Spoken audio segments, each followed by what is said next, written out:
مردمان را سر بسر در خواب دان داشوے ہو کنا، یہ ہو گیا تھا.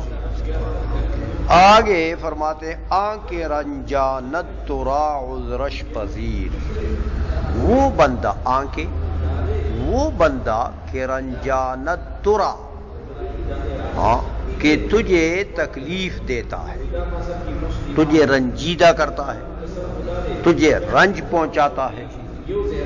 عذرش پذیر، بھائی اس کے عذر کو قبول کرو. اگر کسی نے آپ کو تکلیف پہنچائی اور بعد میں وہ معذرت کرتا ہے کہ بھائی مجھے معاف کرو، مجھ سے غلطی ہو گئی ہے، تو اس کے عذر کو قبول کرو. سختی نہ کرو کہ نہ جاؤ دفعہ، میں اپنا بدلہ لوں گا، تیری ایسی کی تیسی کروں گا. یہ اچھی عادت نہیں ہے. اس کے عذر کو تابیابی مغفرت بروے مگیر، تابیابی مغفرت، اس کو معاف کرو گے، عذر کو قبول کرو گے تو اللہ کی طرف سے مغفرت پاؤ گے. تابیابی تاکہ پالے تو مغفرت، گناہوں کی بخشش.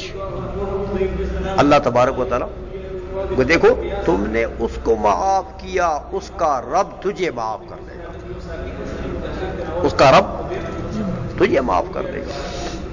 بروے مگیر، اور اس کے اوپر گرفت نہ کرو کہ تو نے مجھے تکلیف پہنچائی، مجھے ایک ضرب لگا دیا، تیری ایسی کی تیسی، میں تجھے کہاں چھوڑوں. ایسا نہ کہو. سمجھ آئی؟ حق ندارت دوست خلق آزار را، حق بمانی اللہ تعالی ندارت دوست نہیں رکھتا. کس کو؟ خلق آزار کو. جو مخلوق کو آزار اور تکلیف اور صدمہ پہنچاتا ہے اللہ اس کو دوست نہیں رکھتا. خلق آزار، وہ جو مخلوق کو آزار کرتا ہے یعنی تکلیف پہنچاتا ہے. نیست این خصلت یکی دیندار را، نہیں ہے یہ عادت کسی ایک دیندار بندے کی بھی،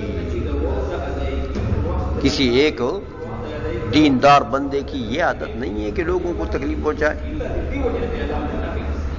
از ستم ہر کو دلیرا ریش کن، از ستم ظلم سے ہر کو جس کسی نے دلیرا دل کو، کسی کے دل کو ریش کن زخمی کر دیا. ہاں ظلم کی وجہ سے جس کسی نے بھی دوسرے کے دل کو زخمی کر دیا، ریش ممانا زخم. آن جراحت بر وجود خویش کر دو، تو اس نے وہ زخم اپنے وجود پر کر دیا ہے. جراحت، وہ زخم، اس شخص نے وہ جو زخم کیا ہے، بر وجود خویش کر دو، اپنے خویش میں مانا اپنا، وجود مانے وجود، اپنے وجود پر اس نے وہ زخم کر دیا. کیونکہ دوسرے کو اس نے زخمی کر دیا، ظلم کیا اس کے اوپر، تو اس کا بدلہ تو اس سے لیا جائے گا. دنیا میں نہ ہو تو آخرت میں تو کہیں گیا نہیں. آنکھ در بندی دل آزاری بود، وہ شخص آنکھیں، وہ شخص کو کہ در بندی دل آزاری بود. بند تو ویسے قید کے معنی میں آتا ہے، لیکن یہاں بمانا فکر ہے. کسی فکر میں بھی انسان جب لگا ہوتا ہے تو وہ فکر میں گویا کہ وہ بند ہوتا ہے. تو کہتے ہیں وہ بندہ جو دل آزاری کے فکر میں ہوتا ہے. بند مانی فکر، دل آزاری مانی کسی کو صدمہ پہنچانا، اس کے دل کو آزار کرنا. ہاں تو جو بندہ دل آزاری کے فکر میں ہوتا ہے، در عقوبت کار اوزاری بود، عذاب اور تکلیف اور سزا کے وقت میں کار اوزاری بود، اس کا کام کیا ہوگا؟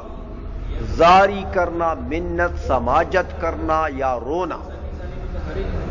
دیکھو جب یہ دوسرے کو تکلیف دینے کے فکر میں ہے، ہر کسی کو کاٹتا ہے، ہر کسی کو چک مارتا ہے، کاٹتا ہے، آزار پہنچاتا ہے، تکلیف پہنچاتا ہے، تو آخر کوئی تو مل جائے گا جو اس کو پکڑ لے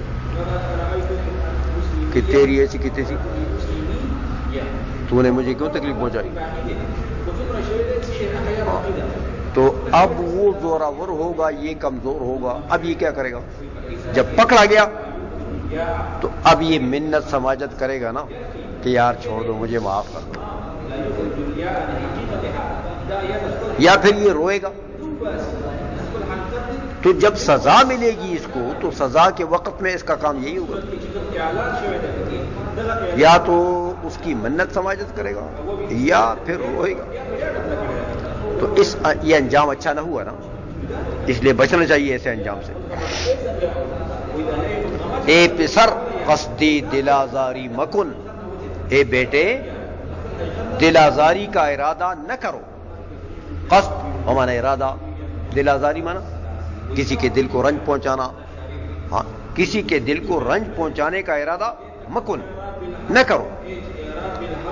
وز خدائے خویش بیزاری مکن، وز اور اپنے خدا سے، وز یعنی از، خدا از مانے سے، خدائے خویش اپنے رب، اپنے خویش مانا اپنے، خدا مانے خدا، اپنے خدا سے یعنی اپنے رب سے بیزاری، بیزار ہونا مت کرو، مکن، کہ یہ جو تم دل آزاری کرتے ہو یہ تو اپنے رب سے بیزاری کا اعلان کرتے ہو کہ وہ تمہارا حکم میں نہیں مانتا، اللہ نے کہا نہ کرو تو تم کرتے ہو، یہ بیزاری ہوئی نہیں۔ خاطری کسرا مرنجا اے پسر، خاطر مانا دل، کس مانے کوئی، را مانے کو، مرنجان ہاں رنج نہ پہنچا، ہاں کسی کے دل کو مرنجاں اے پسر، رنج اور تکلیف نہ پہنچا اے بیٹے، سمجھ گئے ہو؟ ورنہ خوردی زخم بر جانو جگر، ورنہ کھائے گا تو زخم بر جانو جگر، اپنی جان اور جگر پر۔ دوسرے کو اگر تم نے تکلیف پہنچائی، رنجیدہ کیا، تو اپنے ہی جگر و بدن پر ہاں وہ زخم کھاؤ گے، پھر ہاں تمہیں وہ انجام بھگتنا پڑے گا۔ اچھا، نام مردم جز بنے کوئی مبر، نام مردم لوگوں کے نام، جز بنے کوئی بغیر نیکی کے مبر نہ لے، کسی کا ذکر کرتے ہو تو اس کا ذکر خیر سے کرو، نیکی سے، اچھے اخلاق سے اس کی تعریف کرو، سمجھائیے؟ نیکی کے علاوہ اور کسی خصلت کے ساتھ کسی کا نام نہ لو، یعنی کسی کی برائی نہ کرو۔ گر ہمی خواہی کے گردی معتبر، گر ہمی خواہی اگر تو یہ چاہتا ہے کہ گردی معتبر، کہ ہو جائے تو معتبر بندہ، لوگوں کا تجھ پر اعتبار ہو، اعتماد ہو، تو معتمد علیہ، معاشرے میں معتمد علیہ بننے کے لیے کیا ضروری ہے؟ کہ کسی کی بدگوئی نہ کرو، کسی کی بدگوئی، تو ہر کوئی تمہاری قدر کرے گا نا بھائی۔ اب جس کی تم بدگوئی کرو گے وہ تو تمہارے پیچھے پڑ جائے گا، سمجھ آئیے؟ تو جب تم ہر کسی کی تعریف کرو گے اچھے الفاظ سے، احترام سے، عزت سے، ہر کسی کا نام لو گے تو سب لوگ تمہارا قدر کریں گے، معتبر بن جاؤ گے، معاشرے میں قابل اعتماد بن جاؤ گے۔ عائشہ میں قوتی نیکی نداری بد مکن، اگر نیکی کی طاقت نہیں رکھتا ہے تو کم از کم بد تو نہ کرو، برائی تو، بد مانا برائی، تو کسی کے ساتھ نیکی کر سکتے ہو تو کرو، ٹھیک ہے، لیکن اگر نیکی کی طاقت نہیں رکھتا تو کم از کم ہاں برائی تو نہ کرو۔ بر وجود خود سے تم بے حد مکن، اپنے بدن کے اوپر ظلم بے حد مت کرو، کہ اگر کسی کی بدگوئی کرو گے، کسی کے ساتھ بدی کرو گے، ہاں بد اخلاقی کرو گے، تو یہ تو تم نے اپنے وجود کے اوپر بے حد ظلم کر دیا،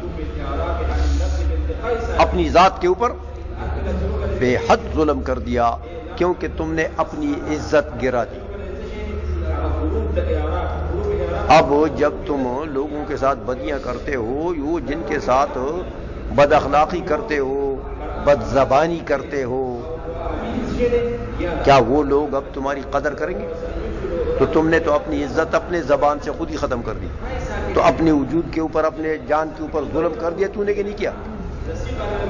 آئیسوں میں اس لیے وہ پختون بابے کہتے ہیں نا کہ یہ اپنی زبان بلا بھی ہے اور قلا بھی ہے۔ بابوں نے مقولہ لکھا، وہ کہتے ہیں دا اخپل جبا قلا دا بلا دا، یہ اپنی زبان قلعہ بھی ہے، تحفظ کے لیے قلعہ بھی ہے، یہ اپنی زبان تمہیں تحفظ بھی دے سکتا ہے، تمہاری عزت کو، تمہاری جان کو، تمہارے مال کو تحفظ بھی دے سکتا ہے یہ زبان، اگر اس کو صحیح طریقے سے استعمال کرو، اور اگر غلط استعمال کرو تو پھر بلا ہے۔ دوسرے کی بے عزتی کرو گے تو وہ تمہاری نہیں کرے گا، تو پھر بلا بن گیا۔ وہ جو حضور نے فرمایا، وہ جو قرآن نے کہا، ہاں کہ دوسرے کے بتوں کو بھی گالیاں نہ دو، ہاں کیونکہ ان کے بتوں کو گالی دو تو تمہارے اللہ کو دیں گے، وہ تمہارے معبود کو دیں گے، تو تم نے اللہ کی بے عزتی کے لیے سبب کون بنا؟ تم خود ہی بنے۔ سمجھ میں آ گئی ہے؟ اس لیے کہتے ہیں علامہ فرید الدین عطار رحمۃ اللہ علیہ فرماتے ہیں، رو زبان از غیبت مردم ببند، رو چلے جاؤ دنیا میں گھومتے رہو، لیکن یہ بات اپنے پاس رکھو کہ زبان از غیبت مردم ببند، اپنی زبان کو لوگوں کی غیبت سے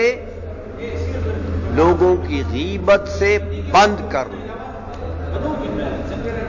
لوگوں کی غیبت نہ کرو، بدگوئیاں نہ کرو، بد اخلاقیاں، ہاں تان بینی دست و پائے خود ببند، تاکہ نہ دیکھے تو دست و پائے خود، اپنے ہاتھ اور پیروں کو ببند قید کے اندر۔ اگر کسی لوگوں کی بدگوئیاں کرو گے آخر کار تمہیں جیل جانا پڑے گا اور ہتھکڑیاں پہننی پڑیں گی، تو تاکہ اس سے بچ جاؤ نا بھائی، لوگوں کی غیبت نہ کرو، بدگوئیاں نہ کرو، تو اپنے ہاتھ و پیروں کو قید میں نہ دیکھو گے نہ پھر۔ آئی سمجھ میں؟ ہر کے از غیبت زبانش بستہ نیست، ہر وہ بندہ کہ غیبت سے اس کی زبانش یہ شین ضمیر ہے، ہاں اس کی زبان بستہ نیست، بندی ہوئی نہیں ہے۔ بستہ مانے وہ جو باندھ لیتے ہیں نا رسی سے کسی چیز کو، اس کو بستہ کہتے ہیں، ہاں وہ پرانے زمانے میں لوگوں کے بستے ہوتے تھے، اب تو بستہ اور چیز ہوتی ہے، طالب علموں کے پاس بستے ہوتے تھے، وہ کپڑا ہوتا تھا، ہاں چوکونا جس کے 4 کونے ہوتے تھے، اس کے اندر کتابیں رکھ دیتے تھے، تو 2 4 6 کتابیں رکھ کر تو اس کونے کو ادھر اس کونے والے سے باندھ لیتے تھے اور اس کونے والے کو اس کونے والے سے باندھ لیتے تھے، تو بستہ ہو جاتا تھا، تو بند گیا نا، باندھا گیا نا۔ تو کہتے ہیں جس کی زبان غیبت سے بندھی ہوئی نہیں ہے، چنا کس از عقوبت رستنیز، اس جیسا شخص جو ہے وہ سزا سے بچا ہوا نہیں ہے، سزا سے نجات میں نہیں ہے۔ بھائی وہ سزا سے کب بچے گا؟ جو زبان کو لگام نہیں دے سکتا اپنی زبان کو، ہاں اس کو سزا تو ملے گی، چاہے اس کی بے عزتی ہو جائے، ہاں دنیا میں، چاہے اس کو مار پڑ جائے۔ دیکھو نا جن لوگوں کی زبانیں قابو میں نہیں ہے، یہ ابن تیمیہ تھا نا، ابن تیمیہ، اس کا بیچارے کا یہی حال ہے، جہاں جاتا علماء اکٹھے ہوتے اس کے خلاف کہ بھئی یہ تو ضال مضل ہے، تو لوگ آ کر ان کو پکڑ لیتے تھے،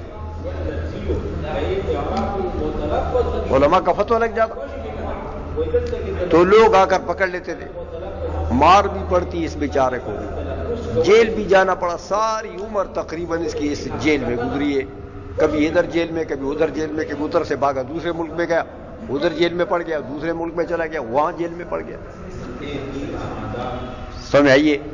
تو یہی وجہ تھی کہ وہ وہابیت کا راس الخیمہ ہے نا، وہابیت کا راس الخیمہ ہے، اس لیے وہ جان جاتا تو بس مار ہی پڑتی بیچارے کو، اس لیے کہ زبان کنٹرول میں نہیں تھی۔ اس لیے ابن حجر اسقلانی نے لکھا ہے کہ کان علمہ اکبر من عقلی، ہاں اس کا علم جو ہے وہ اس کی عقل سے زیادہ تھا، بس کام خراب ہو گیا۔ تو شیخ سعدی نے تو لکھا ہے کہ یک من علم را 10 من عقل باید بود، ایک من علم کے لیے 10 من عقل چاہیے، تو پھر جا کے وہ آپ کا علم لوگوں کے لیے مفید ہوگا اور تم لوگوں کی ضرر سے اپنے آپ کو بچا سکو گے۔ اور اگر علم زیادہ ہوا عقل کمزور ہو گئی تو بس یہی ہے، پھر مار ہر جگہ پڑے گی۔ مسئلہ کا محل مقام جانتے نہیں ہوں گے تو تم نے مسئلہ بیان کر دیا ہوگا، لوگوں نے ذرا بیعت لیبو کا باب تمہارے اوپر جاری کر دیا ہوگا، سمجھ آئی؟